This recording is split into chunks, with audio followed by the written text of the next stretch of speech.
everybody. Welcome to week 2 of John and Louise Do Life. And we're going to go straight in with a couple of news items that have come up this week. Yep. First one, Conservative MP Fiona Bruce. Not the newsreader, I don't think she's a newsreader. No. Conservative MP Fiona Bruce from Congleton says that churches should remain open if there's another lockdown. Okay. And so I fully support that. I don't know, what do you think? Yeah, I think as long as we can keep everybody safe, that is the only issue that we have, is making sure everybody washes their hands, doesn't sit too close to each other. The biggest issue we have is getting everyone out of the church at the end of the service and into the car park so they can chat rather than, hanging around inside. But that's all part of church, isn't it? Really, fellowship. It's all part of... It's what everybody misses, is just seeing each other face to face. So I think good on Fiona Bruce if she's going to do that. Yeah. It is great to know there are Christian MPs within the government who are pushing for the church and pushing for things. You've also got a dog walking into the room. Hi, Bill. Come on in. You might see the camera rock in a second and see these. There we go. Another news story, and this is a sort of local one. I'll read it. This has come from the Premier Radio website, and I'll read it word for word. 4 Bristol-based street preachers have taken the Avon and Bristol police to court. Following their arrest in July 2016, Mike Overd, Don Carnes, Mike Stockwell and AJ Clark are bringing claims against the police for assault, false imprisonment, malicious prosecution in a public office and infringement of their human rights. The case is primarily based on video footage from a police body cam that shows Mike Overd being arrested. All 4 men were detained in custody for over 6 hours following the incident and were questioned at a later date before being charged. They were eventually acquitted of all charges. The Christian Legal Centre is representing the street preachers' case. Rob Smith from Christian Concern told Premier he believes that they will win the case and it will show the real limits of the Public Order Act. Mr. Smith continued saying that the principal reason for the hearing is to make it safe for street preachers to go out and to be able to preach, and for the police to understand the limits of their powers in these circumstances and not go beyond them. Mr. Overd will also challenge the police for an alleged 8-year sustained campaign of harassment against him. And the court case, I think, has started just this week on Monday and is expected to go on for 2 weeks. I think it's interesting. I mean, we've been shopping in Taunton and seen the street preachers out doing their stuff. We've actually seen one of the, we won't name the one, but one of these guys out preaching. And I got to say that I'm very conflicted by this article because I desperately want for Christians to be able to preach the gospel. That's a basic human right to be able to share your faith. Christians have been on the streets with like big blackboards drawing pictures for kids and telling stories and talking to people about Jesus, doing beach missions and out in shopping arcades and all that kind of thing for decades. This isn't anything new or modern. Hundreds and hundreds of 2,000 years. It's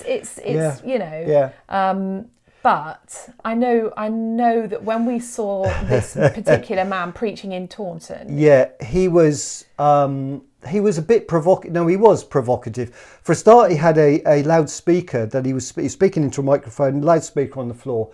It was piercing. And I felt sorry for any shopkeeper that was within 50 yards because it was piercing. But also what he said was deliberately confrontational and provocative. He was also arguing with people as they went by. He was shouting out questions at them, and when they weren't interested and just wanted to get on with their day, he was aggressive and challenging them. It was embarrassing, actually. I think if he'd asked me, I'd have walked on as well, because I don't appreciate that kind of aggression. I didn't find it very comfortable, and I wasn't standing there cheering him on or anything like Well, that. was it sharing the love of Jesus? No, I think it was showing a really aggressive side of Christian. Actually, it made Christianity look as bad as, you know, people are always saying, oh, religion is it's all about war and it's all about killing and aggression, and I think it just backed that up by his manner. Yeah. So I don't know which one of those men he is, but I can see why the police were trying to calm things down. Whether they were heavy-handed in the way they did it, I don't know. If you look at the video footage, they were very heavy-handed in Right. dealing with them, Okay. and dealt with them like they were criminals. You know, Yeah. you sort of, or football hooligans or something. Yeah. It was literally that sort Yeah. of. So I think the police were heavy-handed. But I like I said, I'm very conflicted about this. I know some of the ministers, the church ministers in Taunton, approached this particular preacher and asked him just to tone it down a bit, and came to him with some words of advice and said that more or less what we've said, that he was overly aggressive, he was deliberately trying to provoke a reaction, and he basically ignored them and carried on with what he's doing. So he's not under anybody's authority. He probably doesn't belong to any particular church. He's a kind of a one-man band. That I couldn't comment on. I Yeah. don't know. But the danger is that he ruins it for everyone else that is out on the streets. If that's the street view of what a Christian is like, then people are going to turn their backs on that, aren't they? Well, but also Christians could be banned from just doing the ordinary stuff, like you say, the chalkboards and the playing the guitar and just sharing a testimony. I mean, I've heard it done really well on the streets, and I've heard it done really badly. Yeah. And I think he could actually make it worse for Christians rather than better. But you're always going to get somebody like this, aren't you? You always get the loose cannons, people that just go off and they do exactly what they like. John the Baptist, I mean, looks-wise, he'd have been really scary. Did he shout at people? Did he challenge people like this man on the streets? We don't know, but maybe this man feels like he's a John the Baptist type. There is a point there. There is a point there. John the Baptist was anointed by the Holy Spirit and did everything under the power and the leading of the Holy Spirit. Yeah. I mean, we read. I think, did you read it on Sunday? I don't know. About the baby leaping. Yeah. He was filled with the Spirit before he was even born. Yeah. And he was leading a life completely led by the Spirit. I didn't sense anything of the Holy Spirit when I heard this man preach. Did you? But it says in the Bible, if anything you do is not of love, then you're just a resounding gong. Well, it sounded like a resounding boing. Anyway, we'll leave it probably there, probably time to couple move of weeks, on. and we'll hopefully have some kind of verdict on this. Yeah, be interesting to see what probably in say. the new year. Yeah. Okay. But I mean, I'm very, very pro being able to go on the street and share the gospel. Yeah. It's got to be. It's a fundamental right in this country, and if we lose that, it's going to be a serious thing. Yeah. So we've got something special for you now, in that we've got an interview with Andy Kind. Andy is a comedian, and he's been on Radio 1, Radio 2, Radio 5 Live, Channel 4 and other things, and but he's also a friend, and so just sit back and enjoy this interview with Andy Kind. Yeah. So Andy, thank you so much for joining us this evening. It's great to have you with us. Some people know you from Creation Fest. Some people remember when you came over to the Driftwood Cafe at Lyme Regis and did the Hidden in Plain Sight tour. But for those that don't know you, can you just introduce yourself, please? I certainly can. My name is Andy Kind, and I am a preacher and a comedian. I started comedy 16 years ago next month, and have been lucky and blessed not to need a proper job since then. And a few years ago, I felt the Lord calling me into preaching, which is not something I would have wanted to do when I started off in comedy, but it is now what I love doing the most. So for those people who did see me at the Driftwood, which is still my favourite venue to perform at in the country. Wow. Amazing little venue. for those people who saw me there, they'll know that what I like to do is to use comedy as the vehicle to preach a gospel message, and I do that in different ways. But yeah, it's a bit weird talking about being on stage preaching and doing comedy, because I obviously haven't done any of that since March. So I'm not totally convinced that it feels like I'm talking about another person who doesn't exist anymore. It's like talking about an ancestor who looked a bit like me. Yeah. Yeah. So, I was going to ask you about that actually, because we've got a friend who's a full-time musician, or was a full-time musician until about 9 months ago. And he hasn't hardly done, well, he's probably writing music all the time, but he's not been able to get out there and perform and earn money for the last 9 months. So comedy is your thing. That involves going out and doing a lot of gigs. What have you done for the last 9 months? How's it been? Well, I've been watching your Pilgrim's Progress videos, John, but I'm fortunate in that I'm also in church leadership. So I work 3 days a week for a church as the evangelist and one of the leaders, and do a lot of preaching. So I've done a preach pretty much every week online during lockdown, and I've been preaching for other churches as well. So that's been really nice to still get my face out there and to serve other churches, because actually putting together an online piece of content every week is just exhausting for people. So it's been nice to serve people in that way. So yeah, I haven't really done, apart from the odd online Zoom comedy gig, which don't really work anyway, I have done very little comedy.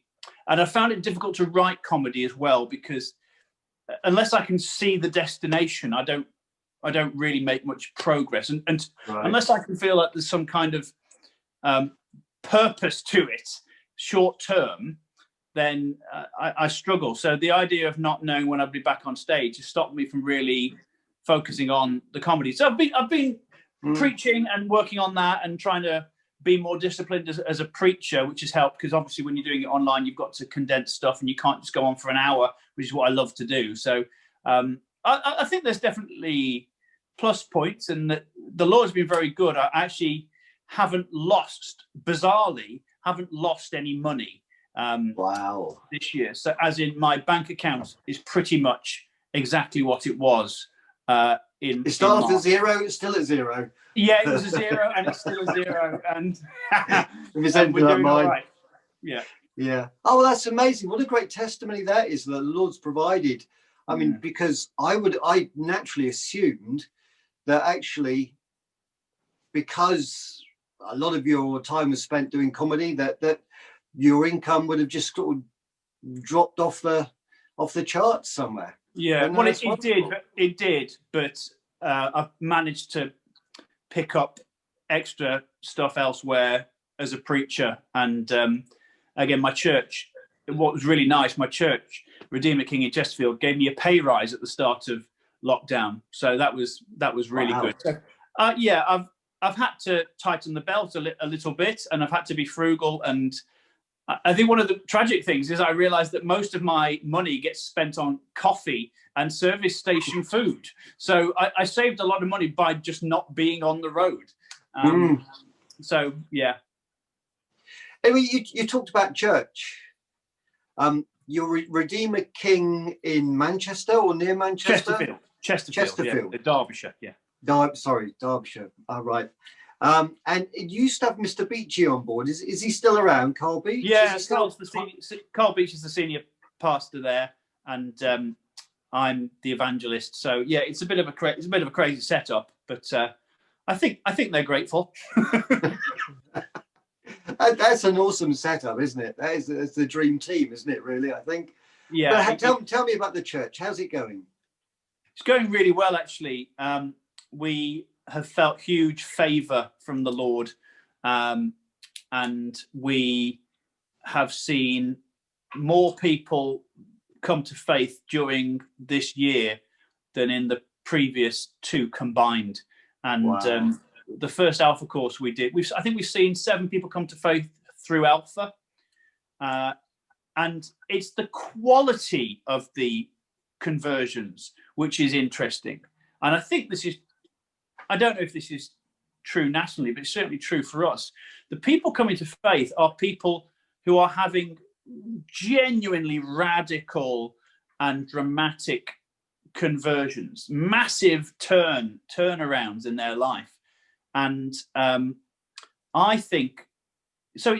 We're not seeing middle class people who you would normally expect to see on Alpha become Christians. We're seeing real turnarounds in people's lives. People who were nowhere or have been on, drugs, or one of our guys fought in the Second Iraq War in the parachute regiment and had PTSD, and he's had a massive experience of Christ. And wow, it's just been really, really amazing to see. And I do think that this is a turning point for the UK church, and it needs to be. And I also think that not that I'm particularly political, but I do think that what's happening with America and the American church is impacting us negatively. But I think actually that what needs to happen is that the UK church needs to reform to be more like the Chinese church and less like the American church. Because you see all these scandals and these, political embroilments. And then you look at the Chinese church, who are constantly persecuted. And yet people become Christians the whole time. It's, massively growing. And I just think there's a positive shift towards a new form of gritty evangelism for the UK church. And that's what I want. So, I can deal with a bit of lockdown on a personal level, right. If once we come out of it, the harvest is plentiful. So, what does that future hold for you then? Well, that's a really good question. I think that I want my entire life to be about bringing people to Jesus, and I'm probably best described as a performance apologist, really. And you've seen the show Hidden in Plain Sight is really an apologetics format, or the format is comedic, but the content in the last 30 minutes anyway is apologetics. And I want to do stuff that no one else is doing, and I think I am doing that, but I want to get better at that. And I suppose I'd like to be better known for doing that. But yeah, I think whether it's writing my next book, or performing online, or doing comedy, or preaching, or being out on the street sharing the gospel, I want to lead people to Jesus. And so you said you were coming down before we started recording. You said you're coming down to Lyme Regis for a week early in the new year to write your book. Can we have a little heads up on what it's about, or have you not got that far yet? Well, no, I have. Yeah, so it's actually just it's the written version of the Hidden in Plain Sight show that I want to. I wanted to turn it into a DVD. I haven't been able to do that this year. That is still the plan, but I also want to have a book of it. So yeah, I'm coming down to Lyme for a week, at least a week, maybe a bit longer. Early in 2021, and I will stay in the place that I stay. I can't remember what it's called now, but I've been there a couple of times. And you know where it is anyway. I know where it is, know how to get there. And I'll put my winter coat on and I'll walk along the cob, and I'll have massive chips and just have a lovely time. And it just gives me a chance to contain myself within a writing environment, knowing that no one's going to ring and all of that. But yeah, so that's exciting. Always nice to have a retreat to look forward to. Absolutely. Well, Andy, I think we'll stop the recording part there, but thank you so much for joining us this evening. And just finally, one final question. This is going out to Christians, to church members. How can we pray for you? I think you could just pray that and it's probably quite a common prayer that everyone is asking. I think I just feel quite emotionally drained after this year, and I do feel as though I'm running on fumes slightly emotionally. So I think I just think, yeah, that God's presence would restore my joy and my energy. That would be really good. And yeah, just for creative ideas going forward, creative strategy going forward in how best to, administer what it is that I'm trying to do. That would be wonderful. Wonderful.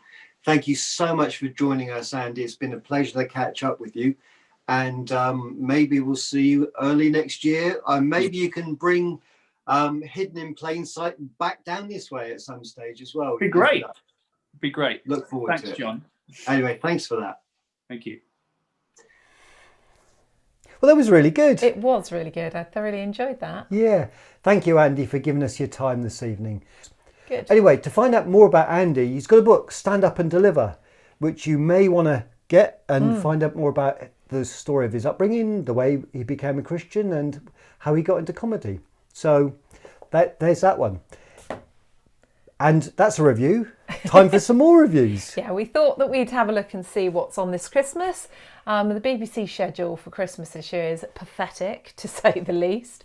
It's just a whole load of repeats and films that are just, they've got no guts to them. They're all right if you're about 7 years old, but really I think the schedule on BBC One is really poor. So I'm going to be looking for stuff that's a little bit different and something that's family orientated.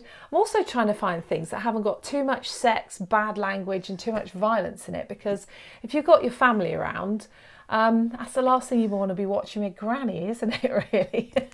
Yeah. Anyway, I did happen to watch a fantastic film only yesterday, and it stars Mark Ruffalo and Anne Hathaway, and the film is called Dark Waters. It's a story based about 15 years ago in America, and follows a lawyer who discovers that a number of deaths in West Virginia, America, are connected with a large corporation. In fact, one of the world's largest corporations. And it follows him in his fight against this corporation, and also how it affects his family life and his future with the lawyer firm that he works with. It's based on a true story. And it also includes people who are really part of this story. They make cameo appearances, which is really brilliant. So I would thoroughly recommend it. It's rated as a 12. There isn't any bad language in it. There's no sex, no violence, nothing like that. It's rated a 12 because some of the people in the story develop diseases which are really sad. So that is why it's not suitable for children under 12. But it is brilliant. It's available on Amazon Prime, but you could buy the video. It's not very expensive. As a gift for someone, it would definitely be a really good gift, and I thoroughly enjoyed it. So right, out of 10, I'd give it an 8.5. Awesome. Yeah. Brilliant. But not a Christmas movie, really. It's not a Christmas movie, but it's definitely get a glass of wine and a bag of crisps or some popcorn and just enjoy it. It's about 2 hours long, so it's thoroughly worth your time. Yeah. My favourite Christmas movie? Oh no. Die Hard. No, it's not. A Christmas movie. What is the Christmas? I can't remember what the thing is there that Bruce Willis does, but it's Yippee-ki-yay or something. No, it is not that. It's no, not. I'm joking. Is it? I'm joking. You better There's be. great controversy about Die Hard being a Christian movie or not. Christmas, Anyway, not Christian. It's definitely not Christian. No, it's definitely not Christian. Right. Moving swiftly on, I think. Quick.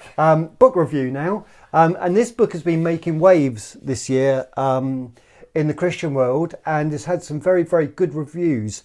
And one of my lovely nephews gave it to me for my birthday. No, my brother gave it to me on the recommendation of one of my nephews. James recommended it to Tim, and Tim and Amy got me Gentle and Lowly by Dane Ortland for my birthday back in August. Now, since then, I have been reading it, and normally when I get a good book, I just devour it like a chocolate bar. You know, in a minute or two, it's just gone. But this one is so good, I can't do that. I just go in, dip into it, and sort of take on board and meditate on what he's saying. It's a lovely book. Comes from Matthew 11:28, where Jesus says, "Come to me, all who labour and are heavy laden, and I will give you rest." And it's where Jesus says, "I am gentle and lowly of heart," and it looks at the heart of Jesus, and it's a great book. So I can thoroughly recommend that. Either buy it for yourself or buy it for somebody you love as a present, and then you can borrow it back when they're finished with it. Is that what you do? Yeah, all the time. Okay, yeah. well, now we know. So do all our family. Oh, that's really good. Gentle and Lowly, Dane Ortland. Yes. Okay. Well, my next recommendation is a non-recommendation, and I'm really disappointed because I had high hopes for the Vicar of Dibley. Lockdown, she's going to be doing 3 10-minute recordings, and it's basically like we've all been trying to do during lockdown. All church leaders have been trying to put church online, so of course she does a Zoom church online for her parishioners. We watched it this morning. The opening 20 seconds is really funny because the recording goes wrong, and she basically ends up telling her parishioners they're definitely going to get COVID. It's definitely the end of the world. They're definitely going to die. And that made us laugh out loud. And then that was it. That's the only bit in the programme that's worth watching. Big thumbs down, Dawn French. It was a load of rubbish. It's full of smutty innuendos, coarse jokes, bad humour, and actually I thought that it was blasphemous in certain areas. So I would not recommend the Vicar of Dibley. The Vicar of Dibley's always been a little bit near the edge. It's been a little bit edgy, but there's no... Generally, there's a real good heart to it. But the villagers are not in it. Yeah. And I think what people loved about the original series was that all the characters in the village... Oh, there's Hugo's in it. Dodgy, but a lot of them have passed away now, unfortunately. Yeah. But it's just not what you're hoping it's going to be, and I didn't like it. So unless the other, there's 2 more, isn't there? Yeah, but I'm not watching either of them. Okay. I think the first one has completely wrecked it for me, so I'm not even going to give it a go. So thumbs down, load of rubbish. Don't waste your time. Okay, book recommendation. It's another book that's been making waves recently. I bought this one for Jesse. Did you? And then he let you borrow it. And he let me borrow it. You are coming across as a proper cheapskate. You know that, don't you? I did buy it for Jesse, though. John Mark Comer, The Ruthless Elimination of Hurry. And it's just about reordering your lives so that you can ditch the hurry and spend more time being the person that God has called you to be in a relationship with Him. Just ditch all the stuff that shouldn't be there anyway. Do you know both of your books have got that in common then, haven't they? I think they probably have. That book is learning more of Jesus and his heart towards us, and it's beautifully written. But you just, page after page of that book is, you just soak it up. Yeah. You really do soak it up and take it on board, and it is changing. This one is some good practical advice in there. Some real solid practical advice. I mean, you don't have to take anything on board, but I mean, leaders like Mark Pugh at Rediscover has been going through it. Jared Cooper has been going through it, and many other people have been going through it and recommending it to their churches. And I too would recommend it. If your life is busy, full of hurry, then it's a good one to read. Or wait until I finish with it, and then you can get in touch with me, and I can lend it to you. And you can lend it if Jesse says it's all right. You can borrow it. Okay. So, do you remember last week we did an "and finally" about that poor Russian man that had a coin stuck up his nose? Right, I want to ask you a question. What? So this man that put a pound coin up his nose, and so he went into hospital, and his wife phoned up and said, Is he all right? And they said, no, there's no change. Oh. Is that what we... Sorry. Carry on. You've been waiting all week to say It that. just came to me, that one. Oh, Isn't great. that a classic old one? No, Anyway. it's right. And finally, what is the only kitchen gadget that we don't have? Cat? No. Something bigger than a cat. Magic mix. No. But it's bigger than a magic mix. Chef? This is not going well, No, it's not, is it? What have I got rid of and never replaced? And the kids are always going on at me about it. Oh, the microwave. But it is not a microwave. It is a micro... Go on. It's a microwave. A microwave. Have you ever heard anything so stupid in your life? And guess who said it on her TV programme? Go on. Nigella Lawson. No. She was making mashed potato and she was, mashing the potato away. And she said, and I'm just going to add some milk from my microwave. And I was like, are you kidding me? Anyway, it's gone viral. It's probably the best publicity stunt she's ever pulled. But anyway, we don't have a microwave. We only use it once a year to heat up our Christmas pudding.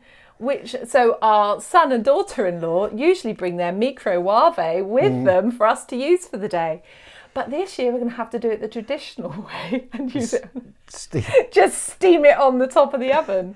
But you're going to make some funny comment about a microwave now, aren't you? No, I'm not. Come up for a joke next week. I'll bring a joke next week. Anyway, I think that's pretty much all we've got time for. I'm off for a bowl of muesli. Are you really? I am off for a bowl of muesli. Okay, I can't even top that off the top of my head. So anyway, we will see you next week. Hope you have a blessed week. And hopefully, if you want to write into us and tell us about your microwave or anything else funny, let us know. Okay, God bless. See you next time. Bye.